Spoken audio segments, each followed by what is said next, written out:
No, a little addiction of mine has been watching Dark Souls playthroughs. And I would watch Lobos Jr. with all of his creative Dark Souls runs.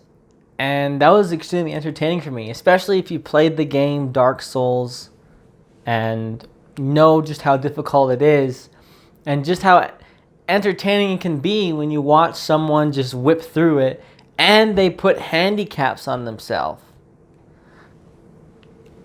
And it's like, watch me play this, with just this weapon, or where I only can walk sideways or backwards, or, I play with a controller made out of bananas, or watch me play this playthrough where I just use only my fists, or I'm just only a level 1 the whole way through, or I use only this weapon, or or all the bosses are this, or all the bosses are like 10 times more health, or I do it without getting hit once, or whatever.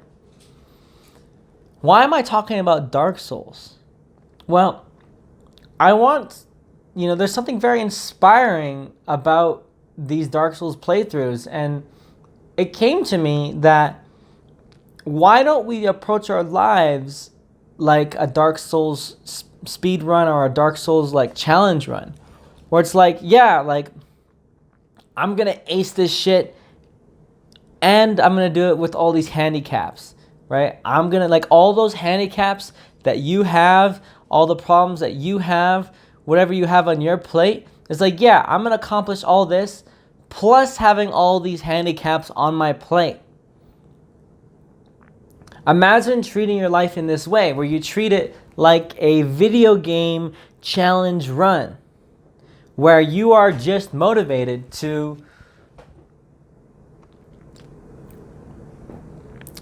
get it done, and you're motivated to make it work despite what challenges you have. And you actually see those challenges as what makes it fun. Whatever setbacks you have, whatever things that you need to work on, whatever your weaknesses are, that's what gives this whole journey its flavor. Where you end up in life, where you grew up, what situation you're in. That's your special handicap to give your life that little bit extra flavor. And that's your maze to solve.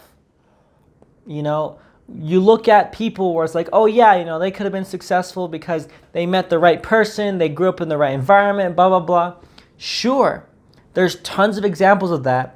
But the coolest stories to read about are the people that came from nothing, the people that came from communities of people where around them it was just like nothing. It was just not supportive, toxic, all that stuff. And they came from that, and they still came out on top, and they still got what they wanted out of this life. It's about writing the story that you want to read about. That is the goal here. Imagine looking at your life from that 30,000, foot bird's eye view, just like a video game character, and you're just watching yourself go through life. And you're excited to figure out how to solve this puzzle that you have found yourself in, how to find yourself out of this maze that you have found yourself in. And this is done with that attitude. It's like, yeah, I'm going to beat this game, and I'm going to do it with all these handicaps. I'm going to do it fists only. I'm going to do it just as a level 1. I'm just going to do it without leveling up. Whatever, right?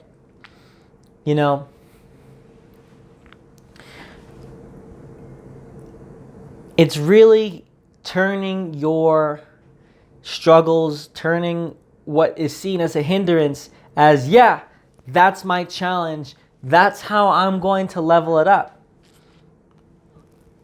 That's exactly what I want how I want you to look at your life. That's how I want you to look at the pursuit of your goals. That's how I want you to look at your whole journey here with your self-actualization, and as well if you're into your enlightenment work. Imagine looking at it from this way. It's like, watch me do this, plus watch me do it with all these setbacks. Watch me turn myself into the motherfucker that I want to become. No matter what's around me. A true visionary can get what they want regardless of what's in their environment. Doesn't matter if your environment's negative or whatever. If you can't turn it into a positive thing, then you didn't seriously take on your situation as that challenge. You didn't really take on that challenge with strides and realize that everywhere you are, learn how to grow from where you're at. There's always places, you can have these fantasies when I have time, then I'll work on my personal development, or when I have time, then I'll do reading, or when I'm finally moved out, then I'll away from my toxic family, then I'll get my self-improvement habits in. And it's like, no.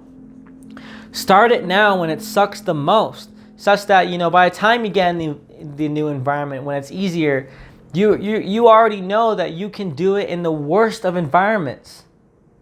You already know. And so now you can't even give yourself an excuse on not sticking to it, not staying congruent with your self-investment process, because you've already been able to stick to it with all the other factors and with all the other variables that were pulling you down. Discipline is merely just being able to stick to something regardless of how many additional variables are piling up on you. It's like, I'm going to get my workout in, and I'm going to have the handicap of having worked a 12-hour day and, not eating enough, or,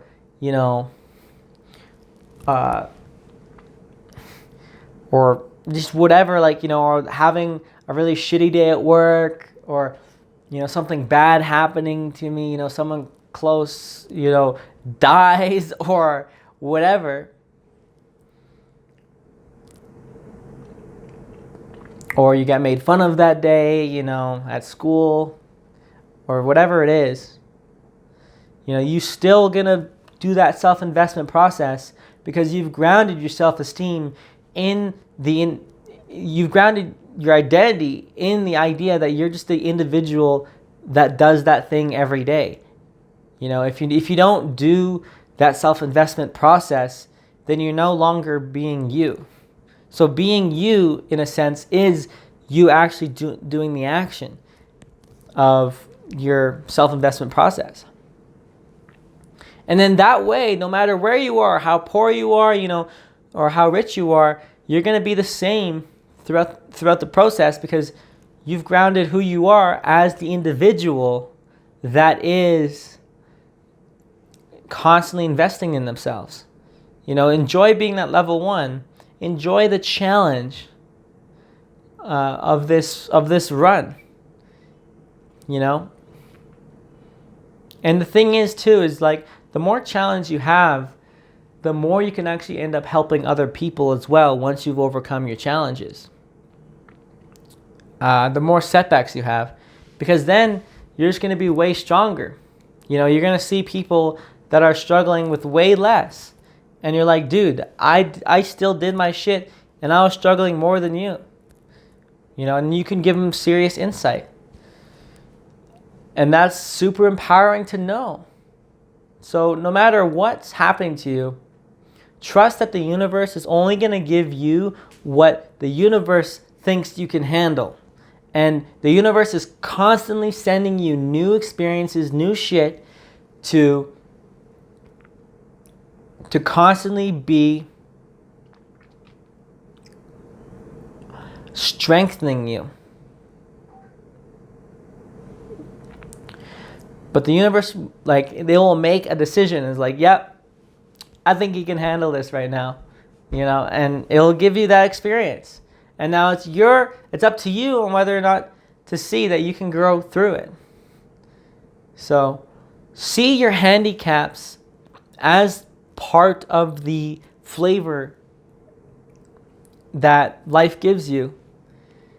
And then once you're on the other side, it's like, yeah, I did that. And I had this handicap, this handicap, this handicap, this issue, whatever. And that's just the true testament to your strengths. Because most of the problems out here can be outworked. Wes Watson would say, like, there's only two problems, like a lack of personal development or like a serious problem that's out of your control or you can't handle, like, cancer, right? But even then, what you choose to do in the day-to-day when you're given a super, super crazy challenge like that, how you're going to feel is going to be dependent on how much you still invest in yourself. Or like, you lose, you become a paraplegic, right? That's another example of like just something completely fucking, like a real serious problem, right? But even then, there's people that like just can move their mouth and they're like writers with like using their mouth on their computer and, voice to text and all that stuff, like little like mouthpieces to control a computer. So my point is, right, so much of what you're going through can just be worked through if you just had that attitude that you're going to conquer every fucking wall. You're going to blast through every wall that you come across. You're going to jump through every hurdle.